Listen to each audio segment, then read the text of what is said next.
là où a eu lieu la semaine dernière la retraite des adolescents. Cette semaine, nous sommes en compagnie des jeunes. Et voilà, aujourd'hui, je vous souhaite la bienvenue pour l'UCJ Cast et j'avais à cœur de vous parler des top modèles. Donc ici, vous voyez, top modèle de l'année 2013, Gisèle Bündchen. Voilà, donc, et puis en masculin, Brian Nanchen Oprah, voilà, top modèle masculin de l'année 2013. Voilà, alors à quoi pense-t-on quand on parle de top modèle? Les top modèles, on parle de beauté, d'intelligence, d'élégance, classe et puis charme. Voilà, alors un petit peu les caractéristiques du top modèle, c'est la jeunesse, la fougue, le dynamisme, le goût des sensations fortes et puis le plaisir, l'aventure, les défis, etc. Et ce que j'ai envie de vous dire, c'est qu'avant tout, le top modèle, c'est quelqu'un qui représente son créateur, qui représente les vêtements d'un créateur. Et j'ai fait le parallèle un petit peu avec nous en tant que chrétiens. Nous sommes tous appelés à être des top modèles. Alors je fais bien sûr pas allusion à tout ce qui est physique, superficiel, mais vraiment à être des top modèles pour le Seigneur et des top modèles dans notre cœur. Voilà, donc le Seigneur est notre créateur et c'est à nous de montrer nos vêtements. Et le top modèle, quand il défile, c'est quelqu'un qui reste droit et qui suit sa trajectoire et qui ne regarde ni à droite ni à gauche, qui reste fixe sur son parcours. Voilà, moi je voulais vous encourager à être vraiment ce top modèle du Seigneur et à vraiment rester fixe sur notre trajectoire et sur notre Créateur. Alors si on retourne le mot de top modèle, ça fait modèle au top. Voilà, et est-ce qu'on peut dire que nous aujourd'hui, on est des modèles au top et est-ce qu'on est parfait sur tous les critères? Est-ce qu'on satisfait notre Créateur dans tous les domaines de notre vie?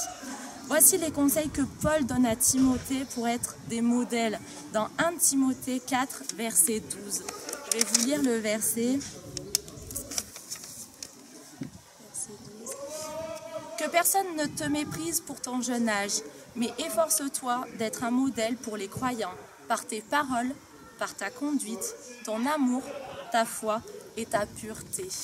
Voilà, là, Paul nous donne le conseil d'être un modèle en parole. Alors, un modèle en parole, c'est d'abord que nos paroles soient correctes.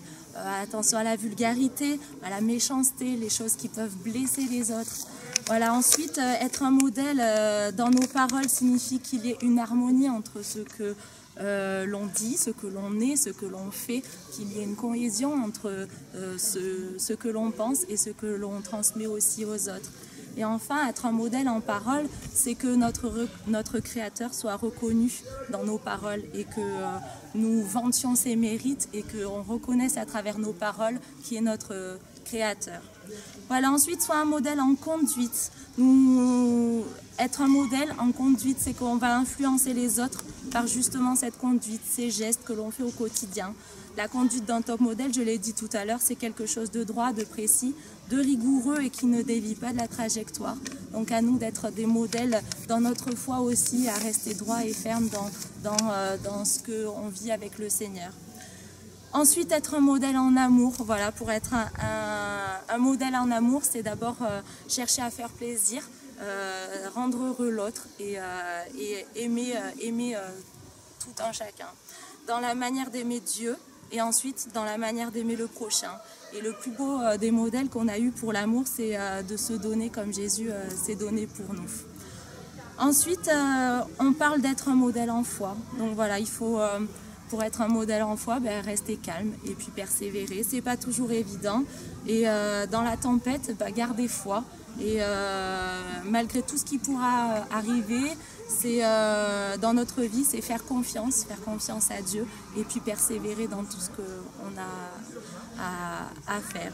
Et puis enfin, soit un modèle en pureté. Voilà, être pur, c'est être sincère, c'est être franc et c'est se garder de toutes les souillures que peuvent entraîner le monde de nos jours, ne pas être contaminé par tout ce qui peut se passer et rester vraiment pur dans tout ce qu'on fait. Et si on est touché, on peut demander pardon aussi. Voilà, en conclusion, est-ce qu'on est des top modèles aujourd'hui? Est-ce qu'on est des modèles au top pour notre créateur? Donc, est-ce que ce créateur serait fier de nous dans tous ces critères qu'il nous demande? Donc, ça pourrait être différent pour chacun d'entre vous. Je vous laisse méditer là-dessus. Et bien sûr, si sur certains points, on pêche un petit peu, on n'est pas forcément des modèles, c'est pas trop tard pour changer. Voilà, je vous laisse. Au revoir, à bientôt.